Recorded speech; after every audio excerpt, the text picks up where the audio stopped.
Est-ce que Sébastien Desabre va vraiment mener la République démocratique du Congo à la Coupe du monde 2026? C'est la question que tout un peuple se pose. Une question brûlante, pleine d'espoir, mais aussi de fierté. Parce qu'au-delà d'un simple tournoi, il y a quelque chose de bien plus grand en jeu. L'honneur du Congo, la renaissance des léopards et la foi d'un peuple qui veut enfin rugir sur la plus grande scène du monde. Quand Sébastien Desabre est arrivé, peu y croyaient vraiment. Le football congolais était fatigué. Les supporters, lassés. Les stades résonnaient davantage de colère que de chant. On ne croyait plus au collectif. On ne croyait plus à l'avenir. Mais cet homme, calme, réfléchi et lucide, a tout changé. Il n'a pas seulement bâti une équipe, il a réveillé une nation entière. Sous son regard, les léopards ont retrouvé de la discipline, de la structure, mais surtout une âme. Ce n'est plus une sélection d'individualités perdues, c'est une famille, une meute, une équipe qui joue ensemble, souffre ensemble et rêve ensemble. Et lorsqu'un peuple commence à rêver à nouveau, c'est que quelque chose d'immense est en train de naître.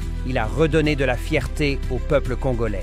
Il a attiré l'attention du monde entier sur la RDC. Il a rendu une identité, un style, une signature à l'équipe. Il a convaincu des binationaux de revenir porter le drapeau. Il a bâti un groupe uni, discipliné et ambitieux. Il a qualifié la RDC pour la Coupe d'Afrique. Il a mené les Léopards jusqu'en demi-finale de la CAN. Et aujourd'hui, il les conduit aux portes de la Coupe du Monde. Mais la vraie question demeure. Jusqu'où ira-t-il? Jusqu'où irons-nous avec lui? Parce qu'ici, il ne s'agit plus seulement de football. Il s'agit de foi, de patience et de renaissance. Desabre n'a pas fait de miracle. Il a fait du travail, de la rigueur, de la conviction. Il a compris que le talent congolais est une flamme immense, mais qui a besoin d'un cadre pour briller. Et aujourd'hui, cette flamme brûle à nouveau. Les léopards ne jouent plus seulement pour marquer des buts. Ils jouent pour leur peuple, pour les enfants qui regardent les matchs les yeux pleins d'étoiles, pour les parents qui, dans les villages, crient de fierté à chaque victoire, pour chaque Congolais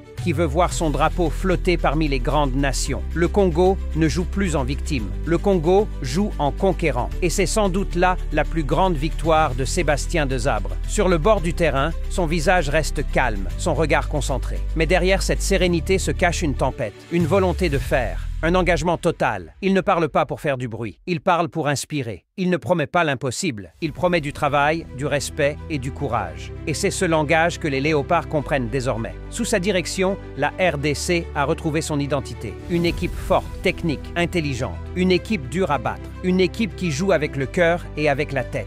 Et aujourd'hui, le monde regarde. Les barrages approchent, la tension monte. Chaque minute compte, chaque erreur peut tout changer. Mais chaque instant peut aussi devenir historique. Et quand on entend les chants du public, quand on voit les joueurs défendre chaque ballon avec rage et détermination, on comprend que quelque chose de spécial est en train de se produire. Le Congo ne veut pas seulement participer, le Congo veut marquer l'histoire. Parce que derrière ce coach, il y a un peuple. Derrière chaque passe, chaque tacle, chaque cri, il y a une nation debout. Desabre a redonné cette foi. Il a rappelé à chaque joueur que le drapeau qu'il porte ne se négocie pas, il se mérite.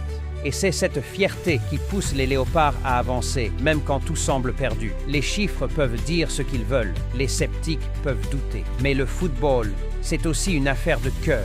Et aujourd'hui, le cœur du Congo bat au rythme de celui de Desabre. Oui, la route vers la Coupe du Monde sera difficile. Oui, chaque match sera une bataille. Mais souvenons-nous, toutes les grandes histoires commencent par un rêve que beaucoup jugeaient impossible. Et aujourd'hui, ce rêve porte un nom. Il s'appelle la République démocratique du Congo. Sébastien Desabre n'est peut-être pas congolais de naissance, mais il l'est devenu de cœur, parce qu'à ce stade, il ne dirige plus une simple équipe. Il guide un peuple. Alors, est-ce que Sébastien Desabre amènera la RDC à la Coupe du Monde? Nul ne le sait encore. Mais une chose est certaine, il a déjà redonné à cette nation sa fierté, sa confiance et sa dignité. Et si le destin décide de nous offrir cette qualification, ce ne sera pas un miracle. Ce sera la récompense d'un peuple qui n'a jamais cessé d'y croire. Le rêve est en marche. Et cette fois, rien ne l'arrêtera. Si tu crois que Sébastien Desabre peut écrire l'histoire, si tu crois que les léopards peuvent atteindre la Coupe du Monde, alors abonne-toi.